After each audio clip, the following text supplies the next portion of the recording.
the Old Lady Hour with Lorrie and Sheryl. We're back again, and today we are having a second interview with our friend and, as I say, Renaissance man, Jeremy Butler. Hey Lorrie, hey Cheryl. It's so nice to be back. I don't know why I'm back, but I'm happy to be Okay, because you can fill a lot of airtime. here. I do like to bloviate. See, that's what people with PhDs use words like that. Yes, Bloviate. bloviate is a good word. Also, people that when they were young, they had lists of vocabulary words that they taught themselves. Did you do that?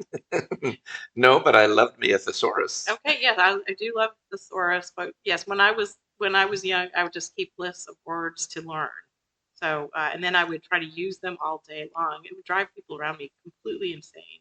And I would assume that you wrote them because you saw them, and so you didn't know how to pronounce them. I did not know how to pronounce a lot of words. Yes, and Did so epitome trip you up? Was that one of the words? epitome might have. I think there was behemoth.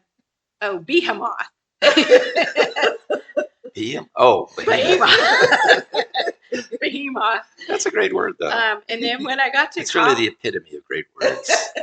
When I do like that word, but it was hard to say. And then when I got to college, and I was taking comparative literature classes, and we were studying someone I thought his name was Goethe.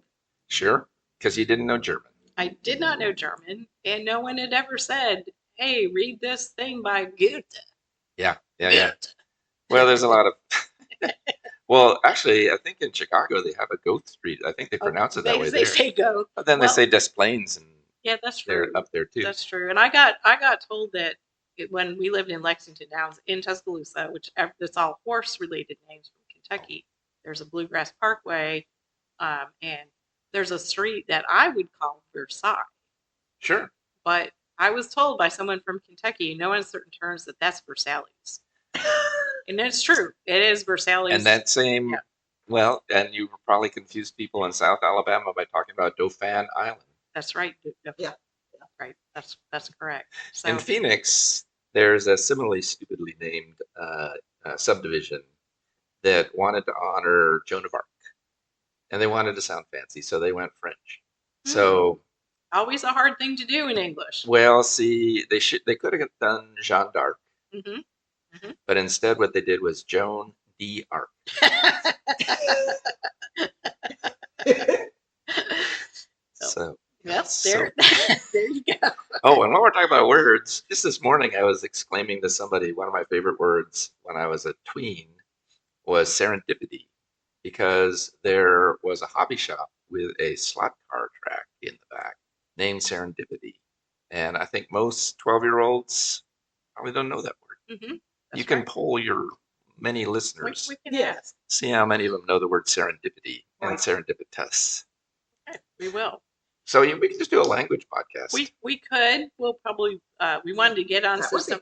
We want to get on some other things, but this does give me an idea. If you're able to leave comments on our YouTube channel, go ahead and give us some of your examples of local names that are pronounced not the way that they seem, or in reform, Arab. In upstate New York, where I grew up, we had a place called North Chili, Chili. So chili. But it didn't have an E at the end, but it was just, we called it Chili. And a shout out to one of my cousins who's from Michigan, and she grew up in Lake Orion. Really? Oh, yeah. Yes, Lake Orion. That's how they pronounce it? That is how they pronounce it. Yep. Oh. So perplexing. Yeah, there's many things like that. Well, if I may add just one more stupid example of street names and stuff. In Tucson, there's a subdivision called Rio River. Okay. And if you know Spanish, then you know Rio is river in Spanish. Yes. So it's the river. River. Well, there we go. And speaking of street names, can I complain? Well, I think it's got to be a recurring theme. A motif. It is. It's a recurring motif. Yes. Again, we'll mention that the city changed the name of the street that my business is on from 6th Street to Gary Fitz Street. And it has just been a little confusing for mail delivery and business. And uh, anyway, it's, I hope they don't keep doing That's Lorrie Lane Studio, it at 2420 Gary Fitz Street in Tuscaloosa. Beautiful downtown Tuscaloosa. Well, I guess we now really have to get to what we were actually going to talk about. Oh, okay. And so what I thought we'd start with Yeah. was because you have had decades of doing a radio show.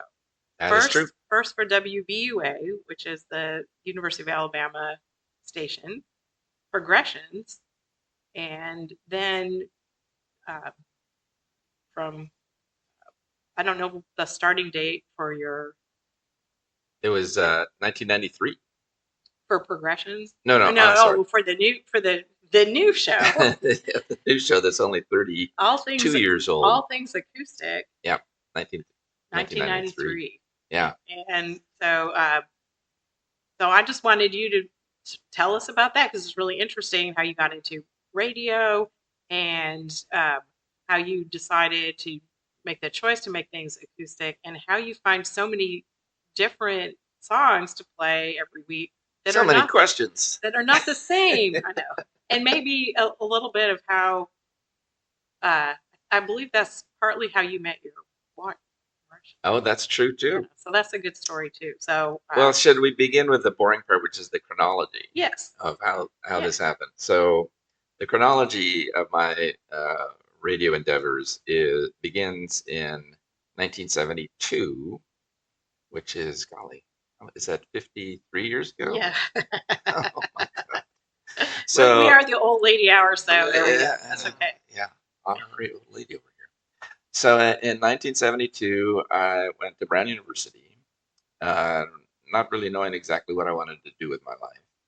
And I was very fortunate because Brown had this powerhouse radio station, WBRU, that was a commercial nonprofit station, which is very unusual. It is. So the Alabama Public Radio, for example, is not commercial. It doesn't have commercials. It has underwriting announcements. Has mentions. It has mentions. It does not have commercials. So WBRU was a college station owned by Brown University that ran Budweiser ads. Okay. And Seems appropriate. Yes, that's right. Budweiser is a recurring theme in my life. It is. So what that meant is that they had a powerful transmitter. They covered a good portion of southern New England, all of Rhode Island, good parts of Connecticut and Massachusetts. And they were able to hire students during the summer to work full time. Okay. Because during the school year, they just were bringing in all this money and not paying any. But well, they paid there was a sales ad guys. So for 2 summers, I worked full time as a radio guy on WBRU. I did a morning shift from 6 to 10 that almost killed me. I was also doing a film society schedule during that time, and I'd have to be so I'd do the film till like 11 or 12 o'clock, and then I'd have to be at the radio station at 5. So yeah, no sleep. No sleep. And so by the end of that summer, I contracted pneumonia just because I was so worn down.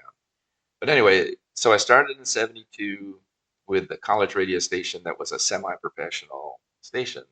And I worked full time at this radio station. And I think that is part of what caused me to realize that I didn't want to do radio full time. Mm-hmm. It's really kind of a crappy job. And really, the future of radio right now is kind of interesting. Yeah, it's declining for sure. And yet it's there. Yeah, it's persistent. It is persistent, and so. But even in the 70s, when radio was still radio, it was a hard job because you're working most holidays. You're working every day of the week. You're keeping weird hours, like doing a midnight shift. And so I really enjoyed and got a lot of experience from doing 5 days a week 4 hours a day radio, but I knew I really didn't want to do it full time. But so I just continued my academic pursuits, went off to graduate school at Northwestern, which also had a radio station, WNUR, NUR, and it is actually quite a powerful jazz station in the Chicago area, but they also had a rock element. So I would occasionally do shifts for the student station there. And then I was hired here at the University of Alabama in 1980. Okay. And so when I arrived in 1980, I hadn't really done much radio, but there was on the student station, WVUA, there was a punk and new wave show called Progressions that George Hadjidakis had started while he was a student. And George had like the greatest the greatest record store in town. And so he had been doing this once a week specialty show of punk and new wave and industrial and hardcore and all this kind of stuff. Really loud, noisy music. And he was getting a little tired of doing it every week. So when I arrived, I started alternating with George doing the show. I think it was on was it 10 to 2 or 10 to 1 on Tuesday nights? And so I did that for 7 years, something like that. Oh, wow. Yeah, and this is in the 1980s Yes. when the student station, it was so conservative. They felt like, REM or the B-52s was considered too far out there. Oh, really? Wow. Okay. Yeah. That's okay. And that's kind of like a little, we're going back to the early 80s because that's the music I grew up with in college. Right, So exactly. They became standards of college radio. and that was from Athens. So Yeah, Athens, exactly. I mean, not far away. Exactly. Our Georgia rivals. And you had bands like Pylon and, gosh, I can almost remember some of the others and there was just a very active music scene in Tuscaloosa in the 1980s, often centered around the Chucker in downtown Tuscaloosa. Was that Chinese dentist and things like that, or was that late? That I was think the that's 90s. later. I think Okay. that's got to be later. Okay. I think I remember that. Radio Free Tuscaloosa. Oh yeah, exactly. There was an outdoor concert for several years called Radio Free Tuscaloosa that the radio station put together. Yeah. So there was just a lot going on. But when George started Progressions, there wasn't on WVUA. So You were a after- trailblazer yeah, for Tuscaloosa. for Tuscaloosa. Well, George was, and I kind of tagged along.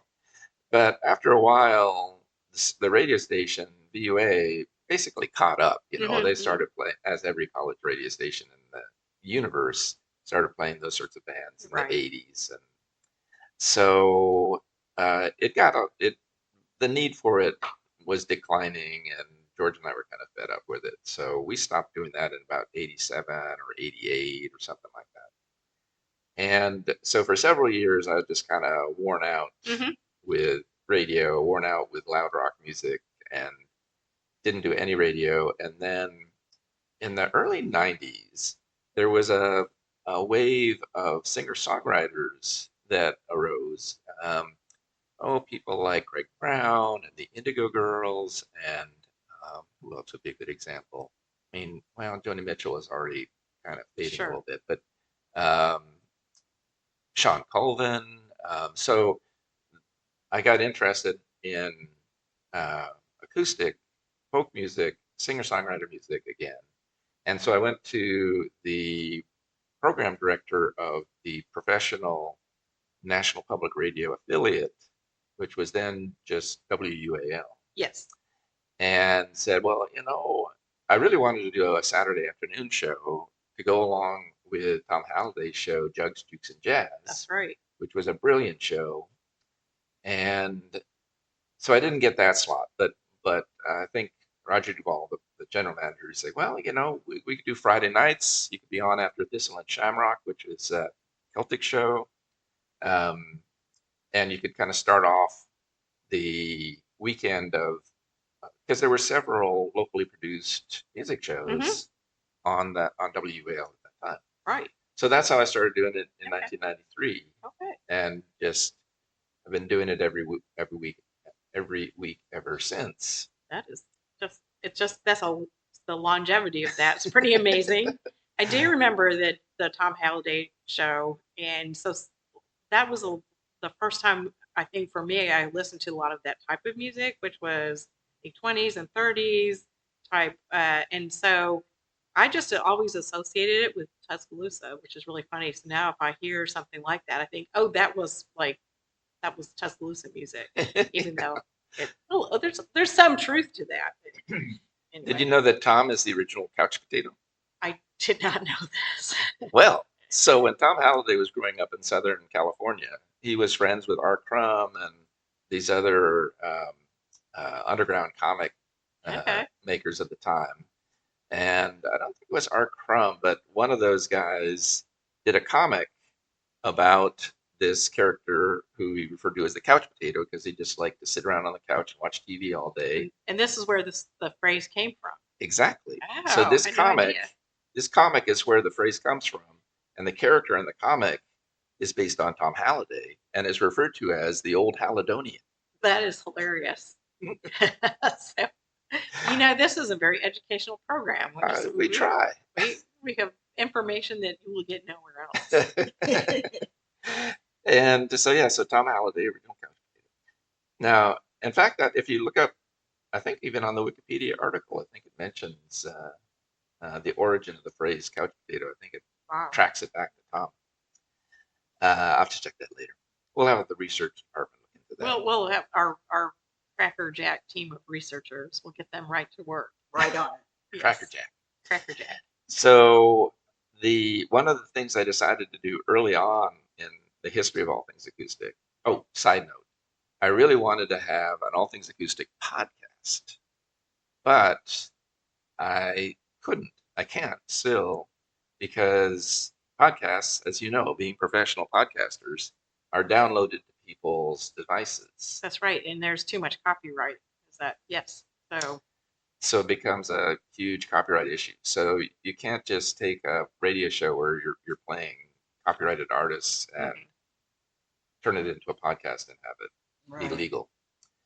But we are nothing if not legal here. I just want to remind everyone. It's one of the things I count on. Yes.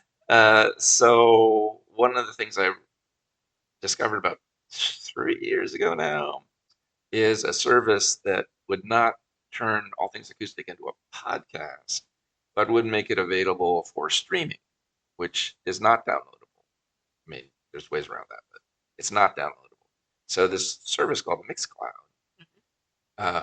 I started using it, I think it was 3 years ago. So I can just take a radio show, All Things Acoustic, that I recorded while I was doing it, and upload it to Mixcloud, and then people can go to Mixcloud and stream it any time of the day. And we'll put that in a link in our producer, Cheryl's nodding her head. She can put a link to that on our YouTube channel. So look for that.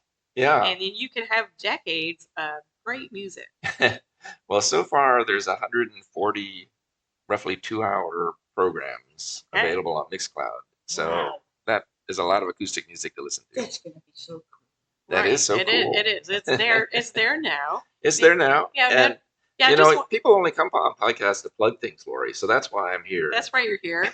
I did want to. You had an interesting story about your wife Marisha and meeting her. Do I have that story? You do. Okay. So the background to that story is early on in actually the first year of All Things Acoustic, I decided I wanted to have a theme song, and I wanted that theme song to change every year, just to kind of keep things interesting. Mm-hmm. And so I started with Greg Brown, who I mentioned was a singer-songwriter that had kind of gotten me back into radio. And then I just changed it. So I've done, over 30 different theme songs. And I try to vary them from one year to the next. So one year might be a male singer-songwriter, then the next year might be a group or female singer, so I try to vary it. And so the theme song in 1998 was a Polish drinking song called Pia Kuba, which I did not realize at the time. I just picked it because I liked the melody. I had no idea what they were saying in Polish, but it turns out that it's a drinking song. Drink Bud Light. Once again, a leitmotif. Yes. So I don't think they mentioned Bud Light, but it's a song about Jakub, and it's basically how everybody should drink because Jakub needs to drink, and we all drink, and Jakub's drinking, and yeah, Mhm. something like that. And when I've met Polish people and I mention this song, everybody knows it. Everybody knows Pia Kuba. So Pia Kuba was the theme song in 1998 when Marisha Galbraith arrived here in Alabama to be an anthropology and New College professor. And she tuned into National Public Radio because she's a fan, still is a fan. And to her shock and surprise and delight, the music coming out of her radio was a Polish drinking song. Because of course. And she was like, who is this interesting person, Jeremy Butler, that has this radio show where he's playing Polish drinking songs? So we did not meet directly through the radio. It's not like she was visiting the station or something, but at a mutual friend's party once, we met, and I was saying, yeah, I do this radio show, and she's like, is that the show with Pia Kuba on it? That might not have been her exact words, but a recreation. And the rest is history. And the rest is history. So yeah, I think that was a fun story. That's how I connected with her, and she's still my biggest fan. And I mentioned George Hadjidakis as being the founder of Progressions, and so he knows radio. He's been a professional radio guy. So I started dedicating a song to Marisha every week. That's very sweet. And George said to me later, he said that he could tell that it was getting serious with Marisha because I was dedicating songs to her every single week. But yeah, so that's my long and occasionally illustrious career. I tell you, being a professional interviewer such as yourself, you'll appreciate how tricky sometimes it is to get people to open up or to speak intelligently. That's right. And so one thing I learned fairly early on in my radio career is just how boring it is to talk to musicians. Oh, because they should rather just play. Exactly. Yes. They say what they want to say in their music, and they often don't have much to say about their music. Well, so I'm married to a part-time musician, so yes, I'm just like, Alan, go ahead, just play. Shut up and play, Alan. Does he want to talk about them? Some of them don't even want to talk about it. He does. He likes to talk about his equipment. Sorry, Alan. So this wasn't my personal interview, but one of the worst interviewees was Frank Zappa. People hated to interview him. Really? Oh, he was so mean. Oh, just so mean. That's kind of, well, I might expect that. Yeah, maybe. He was mean. So musicians would come by WBRU especially because we had this big transmitter and we reached a lot of people but only if they were plugging a show. I mean, that's the only reason why they would come. Sure.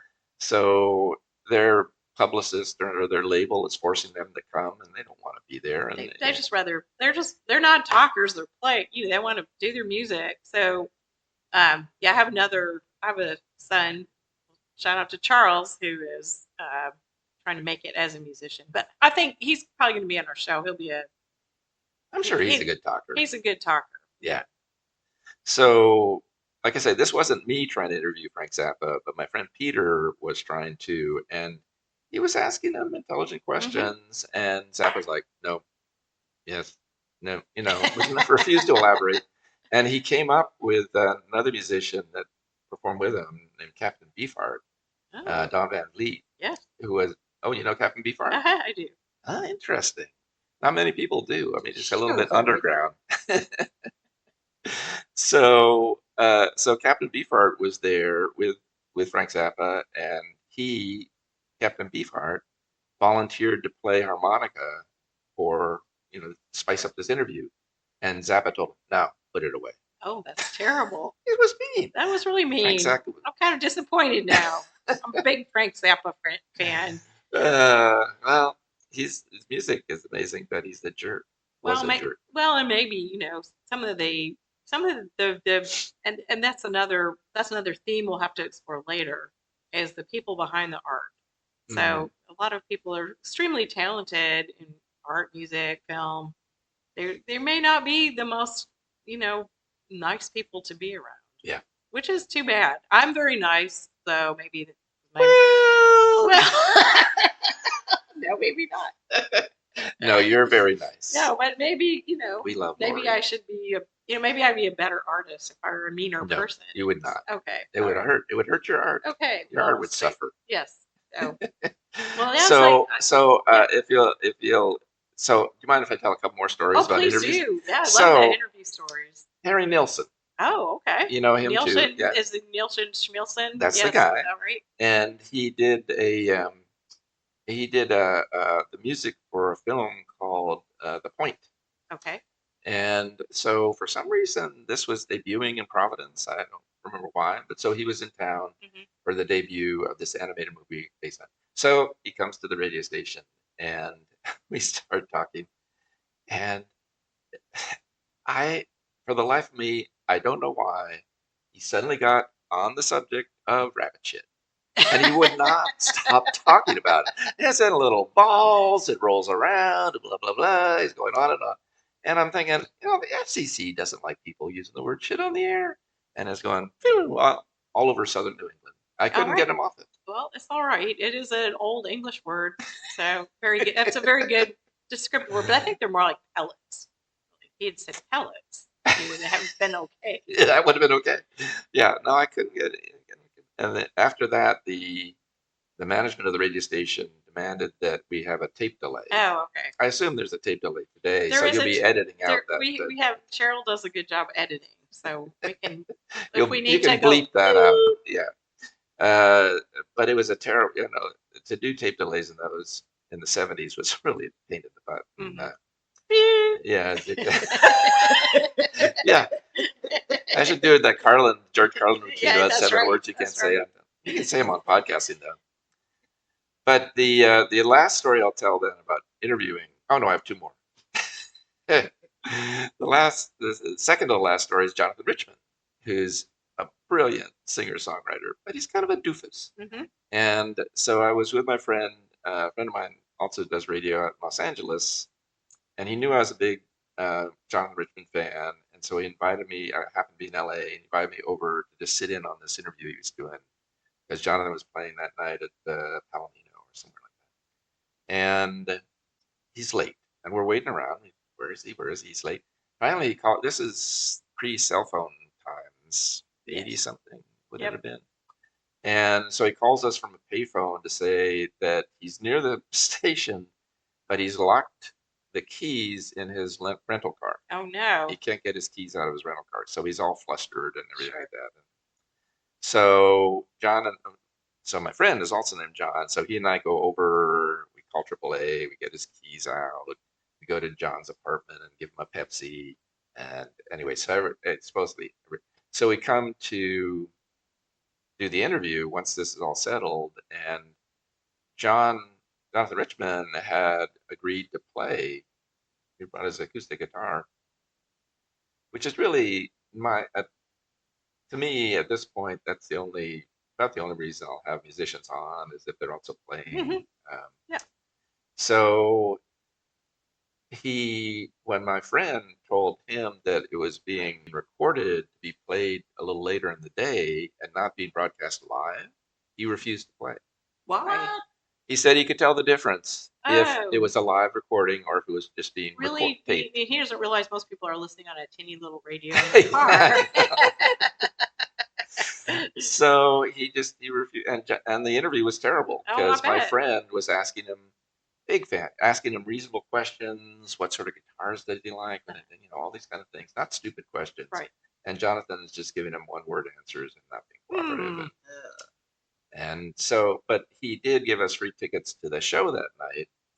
And my friend and I went to the show, great show. And during the break, he came over to our table. He's all friendly. He's like this, he's that, and very nice. And I think he was just wigged out by the problem with his keys. And I guess they're humans too. Yeah, strangely.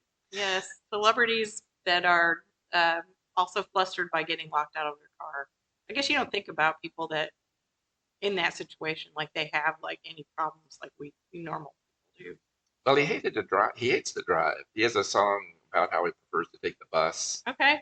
and he said, some of the lyrics go, "You think I'm crazy? Well, what's the fuss? I like to take the bus." Okay. That Yep. he rhymes fuss and bus. It's great. Uh, so those are some of the issues I've had with interviews. But the greatest interview I ever did, and I kick myself to this day that I don't have a recording of it, was Tom Waits. Oh wow. In about 1973, I think it was 73, it was really just when his career was taking off. He Mm-hmm. only maybe had one album out, and maybe his second album was about to come out, and he was touring. So uh, we wanted to have him play piano as part of the interview, but the station, there wasn't room for a keyboard or piano or anything Mm-hmm. like that. So we went to a concert hall at Brown, and he and I and one other guy got up on the stage where they had a grand piano, and we closed the curtains. There's no Ooh. audience. We closed the curtains, so it was just the three of us on the stage with this piano. And he was funny, and he was willing to talk about his songs, and he played. That's great. I know, Yeah, and that's just I a don't great. have a recording of it. Wish I But, did. but the memories there. So. Yeah. And then he and I walked out. I walked him to his car afterwards, and he was just super friendly and very nice. And see, so you don't have to be a jerk No, to you be an don't. You, artist. you definitely don't. No, that's right. The this I just want to briefly say you can plug your uh, sing-alongs and the Oh yeah. Druid Ukes because they're sort of talking about music. But should we take a break? Yes, we'll take a break and we'll come back to that. We call that a teaser. Okay. Hey, if you have a YouTube account, you can subscribe to our podcast. Just hit that subscribe button, and while you're at it, leave us a comment. We like hearing from you. Thanks.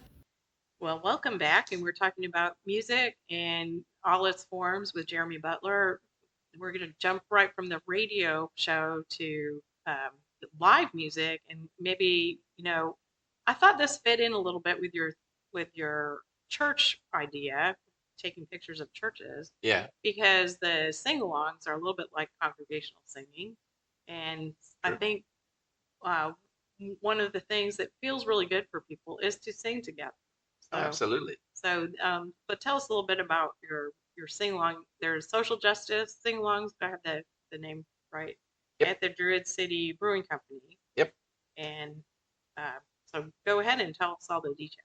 Sure. So um, when he who shall not be named was elected Mm-hmm. last November, um, I, like many people, was in despair, and so I thought, well, there's so much about this that I cannot control. What is something that I can do that's concrete that will make me and maybe other people feel better, even in dark times? And I think you're right. I hadn't thought about the connection, although we have some choir singers that come and all, but I hadn't really thought about the connection. But it is a little bit like singing hymns or Mm-hmm. And singing. congregational singing is for the whole congregation, not just for the choir. Right.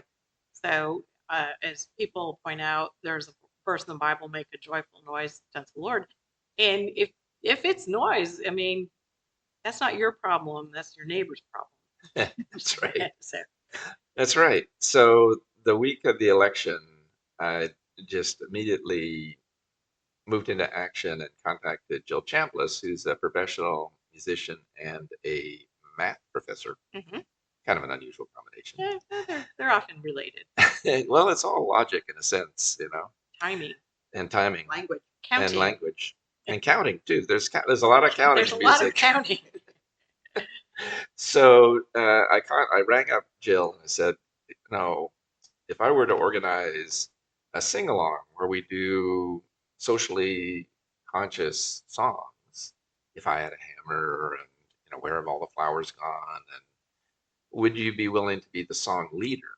Because I mean, I just from giving lectures in classrooms for 40 years, I don't have much public speaking anxiety, Mhm. but I really don't have the voice to lead Mhm. the lead songs, to start the songs. That's Mhm. kind of the hardest thing.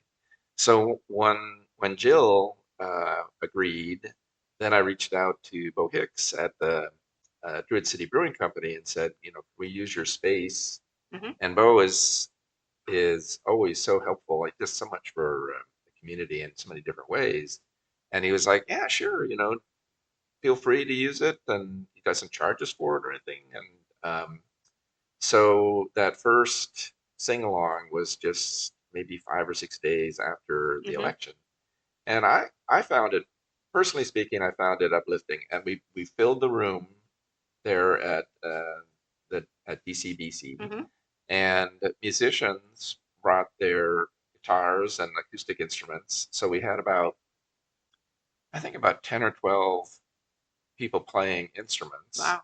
Yeah. And then the premise behind it is that musical ability, that being a good, quote, good singer is not really the thing. It's to come and It's to just raise your it's voice. just to be, yeah, it kind of it pulls people together, and I do think that is one of the things that we're working against all the time in this virtual world that we have, is actually being in person and doing something together. So it is, it is really fun to sing together, Yeah, even if you exactly. can't sing or if Yeah, you, yeah. yeah. And I mean, this they have attracted some people who have really strong voices, and Hmm. there's some songs that people harmonize on and have that kind of power as well. But mainly, Jill and I just chose songs that people were familiar with, like probably the you know probably the most familiar folk song among a certain age, at least of school children, is "This Land Is Your Land," the Woody Guthrie song. Right. Because for many years it was taught in schools. Maybe it still is, although probably not so many music classes in schools anymore. That's right. But yeah, "This Land Is Your Land," which has a great verse in it about private property that normally is not sung by the school children. So so we sing that verse, and but I also like to include songs that are just fun to sing, really, like 16 Tons or King of the Road, or one of my favorite songs is the song about being on the bum. It's who's it by? It's by, I think his name is like Havoc Mike or something like that. It's Big Rock Candy Mountain. Right. Great lyrics in that It is. song. It is. One of the lines is they hung the jerk who invented work. They, that those lyrics were not on, years in my past when my daughter was young, so 30 years ago or so. We had videos back, VCR tapes, and they were called "We Sing," Yeah, and yeah, so one of them, it spelled WEE. that it was, and We sing. one was that "We Sing" or something like that. "We Sing in Sillyville." I don't know. But there was a version of Big Rock Candy Mountain that had none of those No, lyrics. No, it no. was not. So Yeah, there's a sanitized version of it. Friends of mine have said that they heard it on Captain Kangaroo you're back in right, the exactly. 60s. And Yep. yeah, we sing the version that's about alcohol running down and fountains of alcohol and all this kind of stuff. For Cigarette some reason, trees. there's a line about in it where the Big Rock Candy Mountain where you never have to change your socks. That's right. I But don't know why. that's in the kids versions Oh, is it too. about socks? Yeah, sexual I love that socks. line. Yep. So Yeah, no, I just like jump ahead to the Druid Ukes. yeah. So part of the reason why I was emboldened to start these sing-alongs, and we've done them every month now since the election. And the next one will be, I don't know when this is going to be broadcast on your podcast network, but the next one it's the day after Memorial Day. Yeah, I think that's May. we'll have it before then. Let me see if I can I'm quickly looking at give my you producer. exact Cheryl's nodding her head. Yes. the exact date is May 26th. No, Okay. excuse me, that's Memorial Day. It's May 27th. All right. The day after at 6 o'clock at the Druid City Brewing. She's looking worried now. I'm giving her a lot of work. So Well, much this editing. might just be a historical thing. I'm sure many of your listeners enjoyed coming to the Druid City Brewing Company Day. They enjoyed it, and So yeah, so we've done them every month since, and um, we usually get a good crowd. And the Druid City Brewing Company, although it has brewing right there in the name, is mhm, a family friendly sure. sort of. And so they serve food there. It's all ages. It's It's not just a brew pub. Anyway, I was emboldened to create these sing-alongs because one of the things that I was told when I was preparing to retire 5 years ago is that it's important to keep your brain active, to learn new things, to not just vegetate away there in your retirement years. And I'll even put in a plug for a book that taught me these lessons. It's called How to Retire Happy, Wild, and Free. I like that. Did I mention that last podcast? You did. I think we should mention it every podcast. Right. How to retire happy, wild, and free. And maybe even before retirement, just how to be happy, wild, and free. Yeah, exactly. Yeah, just to live your life this way. Right. Because that's the way we are. Yes. Happy, we are, wild, and we free. are happy, wild, and free. Exactly. Yeah, those are, that basically sums it all up. So one of the activities that I got involved in last time I was here, we talked about photography. Mm-hmm. That's definitely one thing that helps me live happy, wild, and free. And I started learning the ukulele. And the ukulele is so much easier to learn than guitar. It's just 4 strings instead of 6. It's nylon strings, so your fingers don't Mhm. bleed when you're Right. first learning to Right. play it, like the guitar. And so Jill Chambliss of Singalong fame, she created the Tuscaloosa Ukulele Club. I think it's got to be 10 years ago because Okay. it was before the pandemic. Right. There's just before and after, really. That's right. And so Jill created this Tuscaloosa ukulele club, and she and I didn't play the ukulele at the time. I was still trying to learn guitar, and she said, "Well, just bring your guitar. It doesn't matter. Just come." And she just kept pestering me over and over again until finally I just showed up.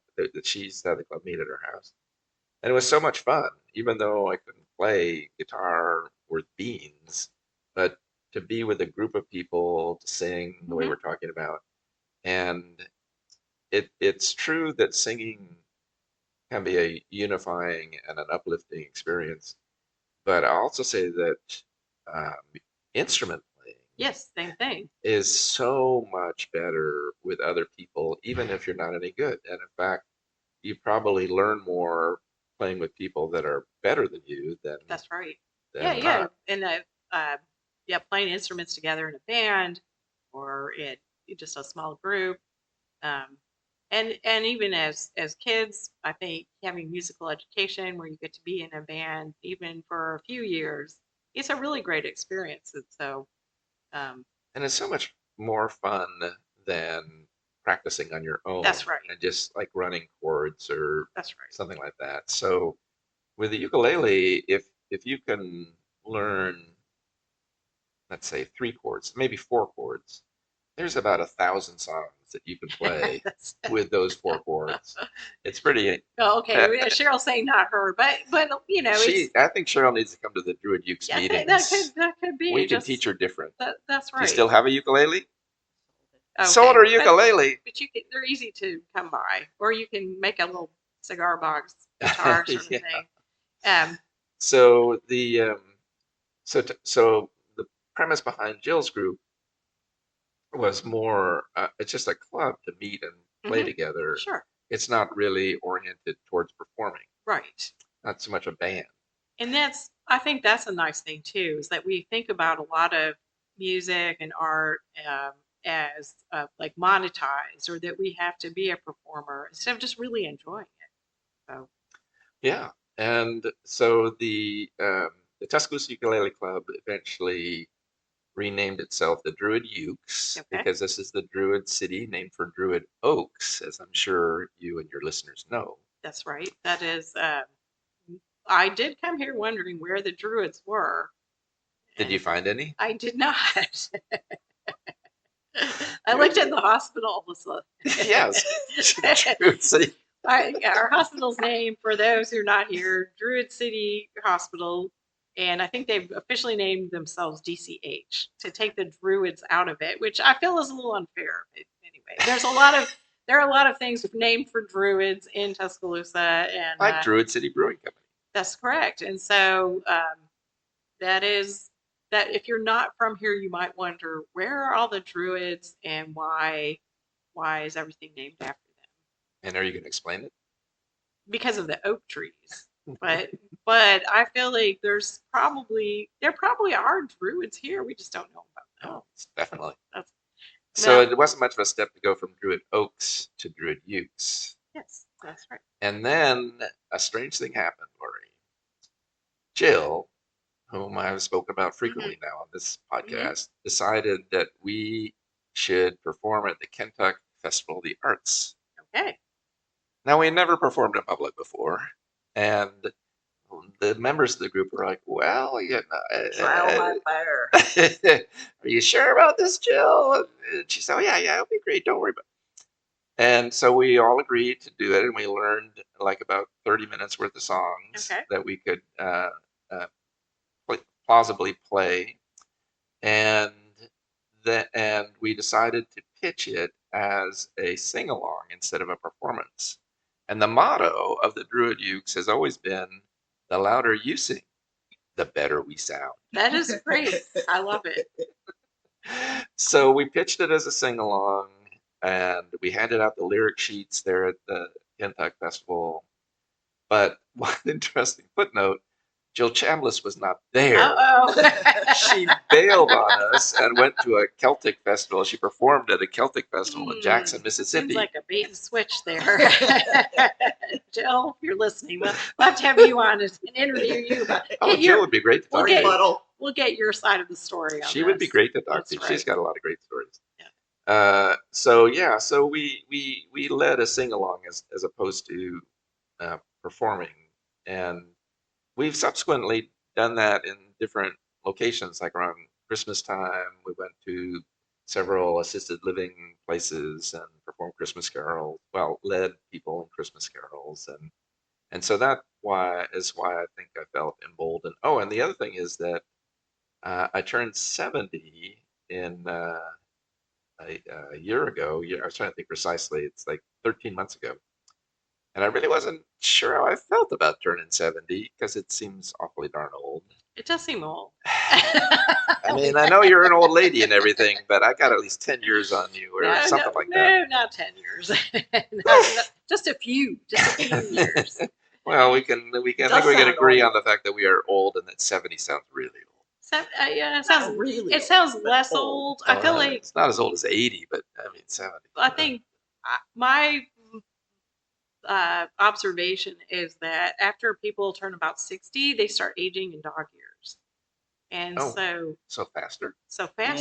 Yeah. So that's just my observation. And would you like to hear my observation about turning 20? Okay. After I turned 20, I had a lot of trouble remembering which year in my 20s I was. Was I 22? Was I 23? And my theory is when you're a teenager, the determining digit comes first. You are 14. Oh. You are 15. Yeah. Okay. But once you turn 20, it just kind of lags behind. You're 27, 22. Yeah. So I think I've had that problem with every decade since. See, it's easy for me because I was born in 1960. Oh, that's a nice easy one. Yeah. There is an advantage to being born in 1954, though, as I was, in that when I was in grade school, I always graduated from the year that was that annual year. So I graduated from 6th grade in 66, from 7th grade in 67. Yeah. So that is kind of handy, but not as handy as being born. I wish I were born in the middle of the decade. But anyway, my point is, we were all from the 20th century. We were all from the last century. I just have to say that. Yes. So I was like, do I want to just kind of sneak into my 70s? And what I finally decided is that the best way would be to enter it singing. Good. I love it. Yeah. And let's celebrate. So I talked the Druid Ukes into playing a sing-along for That's so fun. my 70th birthday. Cool. That is the best way. We are all singing our way into our eventual deaths. Which is getting closer and closer with every day. But it just give you a good perspective. You might as well laugh, is what I say. And so I'll just have a quick segue into. May I ask a question first? Oh, We have a question from the Yeah. producer. Yes. What are the demographics of your druid youths? Uh, Age most. age mostly. Well, it's a very informal group, Mhm. and so people kind of come and go. But I'd say the youngest is in her 20s, and the oldest is me. I would say that it skews towards uh, middle-aged adults. Okay.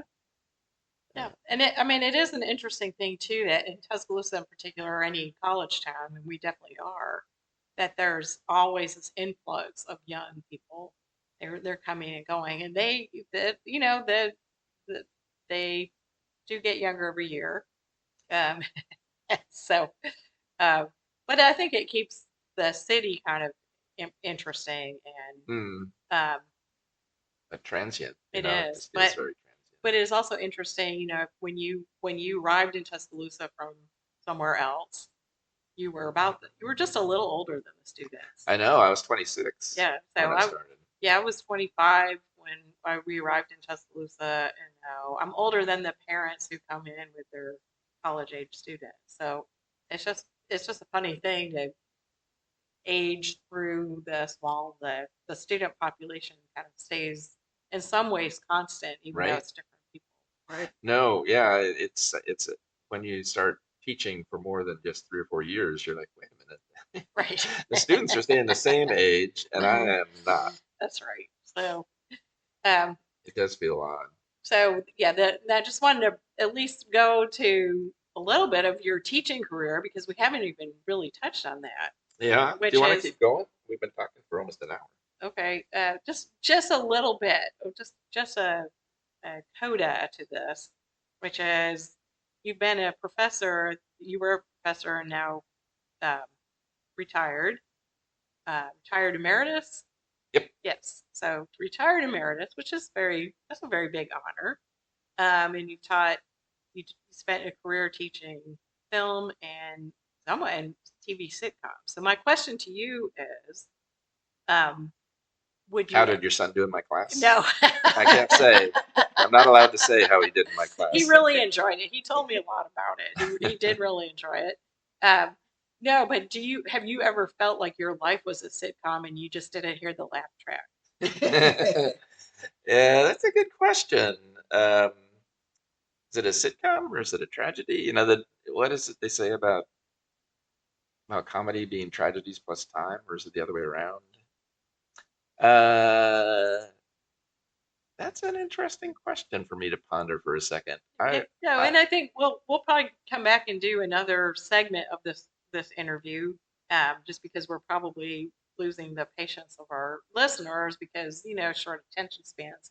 But uh, but I do think I would like to. So maybe that is something you come back. Sure. And one of the things I did research about was specifically laugh tracks. Really, Yeah. yeah. So Yeah. I was once interviewed by Australian radio about sitcom and about laugh tracks Sorry. specifically.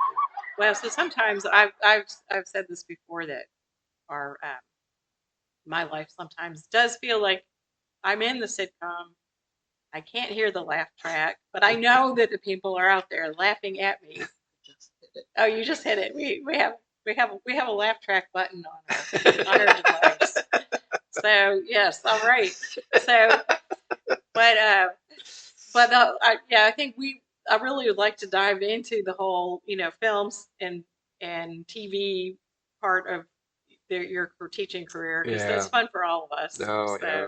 So and that ties into Cheryl and I had a little segment on TV shows and movies that she had not watched. Oh, right. And we Yeah. just touched on it. There's just a lot. Well, you've seen uh, as part of the research department's work, they have brought up, I think, surfaced, I think is what they say, movies that I made as a young man. Yes, we did find some. And so I'm happy to talk to you about Threshold of Boredom. I would love to talk about Threshold of Boredom. Or Homage Kit, or any of my. And maybe your choice to not continue in the film industry, but I made a movie. I'm sorry. Oh, I was just like live the life of an academic. Yeah. No, I couldn't stand the rejection that comes with being a movie maker. Too much rejection. But I made a movie here in Tuscaloosa when I first got here called Tuscaloosa. It's unique. All right. We did watch that. Oh no, the We whole did. thing? We kind of Yeah, we it's sped pretty through boring. We sped through it. We sped through it. Yeah. So we do research here. Yeah, did- I guess we- it's hardcore we- research we- if you're watching that film. We did watch that. So It's an interesting chronicle, and although yeah, it's slow, but it's it- an interesting it's- chronicle and of it's- things that don't exist anymore. well, and I think that's part of what's interesting about that is that just the everyday boring things are what no one pays attention to. Although I feel like now it does make me wonder about the huge amount of data going into, our social media and YouTube and everything, and how Yeah. much is recorded and how much will remain of that in like 100 years. Will it all be gone? Will it all be there? Dust, digital dust. I have no idea how many uploads there are every day with movies and Podcasts. and so it's all going to be there somewhere, maybe. Probably not. Probably not. You know the comedian magician Penn Jillette. Yes. He used to write a column for a computer magazine. I think it was PC Magazine. It was a great column, and I still remember to this day one where he's talking about just what you're saying. Mhm. That all this digital material, how secure is it? Mhm. How well preserved is it? And in his column, he said that the digital data today is like having something written on a piece of paper, and you're standing on the edge of the Grand Canyon, and there's a gale force wind. And that's I always it. like that metaphor. It is. Maybe it is fragile. In some ways that makes me feel more free, so a little wilder and freer because you don't have to worry about it. Right. So I'm not. I guess that's okay with me. Dust in the wind. Yes, that's fine. So we just do what we do, and we sing and we laugh and we let it go. And I think we're going to let this one go.